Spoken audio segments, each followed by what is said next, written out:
Okay, so in today's video what I'm going to show you is how to use the general permitted development order to make as much profit from your properties as fast as possible.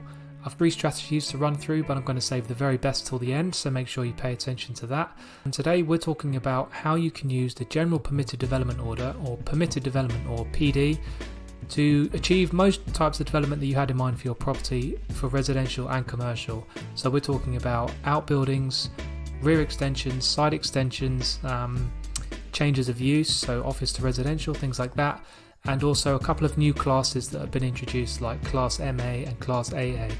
So the first strategy to using the general permitted development order to maximize the value and potential profit of your property is to make sure you max out the extensions that you can do using it.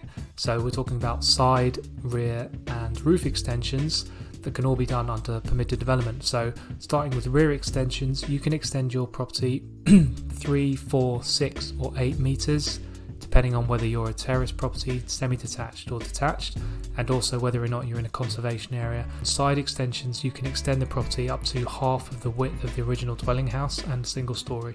So the original dwelling house is as it was originally built, not as some people think as you bought it. So just bear that in mind.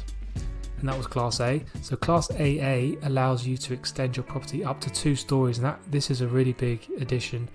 So if your property is already 2 stories or more, you can add up to 2 stories, and if you're a single story bungalow, say, you can add up to 1 story.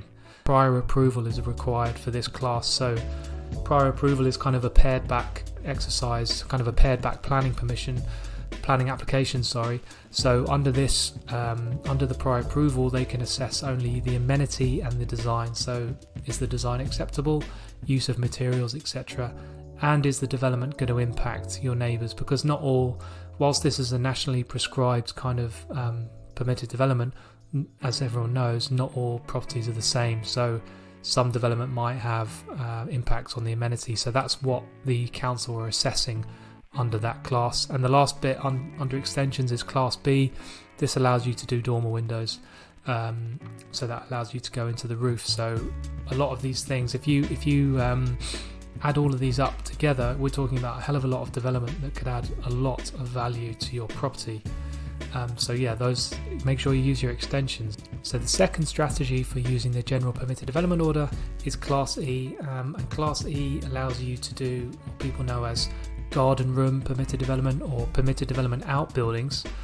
So this class is quite valuable if you think about the way we all live now following COVID. A lot more people working from home, so a lot of people want to develop outbuildings so that they can have that separation from their main living space. So there are a few kind of criteria within this class to make sure things are acceptable. So it must not be greater than 50% of the total curtilage, which is your whole red line. It must be not forward of the front elevation, and it can be as high, so it must be single story, but it can go up to either 4, 2.5 or 3 meters in height, and it must not exceed 3,500 cubic meters. So take all those criteria together and you'll get a picture of what you can do as an outbuilding. So the third strategy for using the general permitted development order is the creation of new dwelling houses. Now, bigger picture, which is a really important thing to know, is the country is really struggling for housing. Most councils are under pressure to deliver their housing targets. So essentially what the government is doing is stepping in, saying under these situations you can create new dwelling houses to help sort out the housing shortage. So it's really massive part of the permitted development order that I don't suspect many people know about, but what you can achieve is a huge amount of development and really increase the value of your property. So what I'm talking about is Part 20. Part 20 of the General Permitted Development Order allows you to construct new dwelling houses, and under there are certain classes that define certain situations that would allow you to do that. So Class A is new dwelling houses on detached blocks of flats, so you can go up to 2 stories. Class AA is new dwelling houses on detached buildings in commercial or mixed use. So if you see a commercial property, Class E for instance, you can go up to 2 stories and create new flats. Class AB is new dwellings on terrace buildings in commercial or mixed use, so you can imagine what they are. Class AC is new dwelling houses on terrace buildings in use as dwelling houses. That's pretty big. And then Class AD is new dwelling houses on detached buildings in use as dwelling houses. So this is all, so if you think back to the first strategy, was you can go up to 2 stories on terrace buildings in use as a single dwelling house. This is saying that you can go up to 2 stories and you can create flats. So there's a prior approval process in relation to this, so you can't just build it without any authority from the council. But just know that in the general permitted development order, this is all set out for you to explain what you can do. But the point is, you know, there are certain tests you need to meet, and you can go ahead and meet those. But the point is that there's a huge opportunity here. Part 20 is there is a huge opportunity to increase the value of your properties by adding new dwelling houses, which normally, I mean, this is the first time that I've worked in the planning industry and this has been available to people, where you can essentially sidestep this whole issue of getting planning permission and negotiating with the council and doing it under permitted development.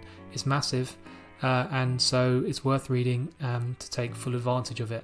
So now, I told you if you stay till the end that I would give you the best strategy, and I've realised I'm just trying to grow my YouTube channel. I completely forgot to ask you to like, subscribe and comment on this video, and also share it to anyone that you think might benefit from it, because I'm just trying to get some help from the YouTube algorithm to grow my channel. So the last strategy, which is probably the best, and probably, yeah, I think it would add the most value to your property by some distance. It's the one that a lot of people are talking about now. It's called Class MA. Class MA, so I mentioned before that you can do changes of use. So Class MA allows you to change things from Class E, which is commercial. So commercial, retail, also includes a day nursery or a creche and a couple of other things. There's the opportunity to change that to residential. So commercial to residential permitted development, office to residential permitted development is how a lot of people know it. It's a huge opportunity. So if you think about the uses that are in there, so offices, yeah, you can think about that. Offices have struggled over the years, even more so now with COVID. And there's the opportunity to change your residential there, but the real one, which is getting a lot of people talking, particularly in planning circles, is retail to residential.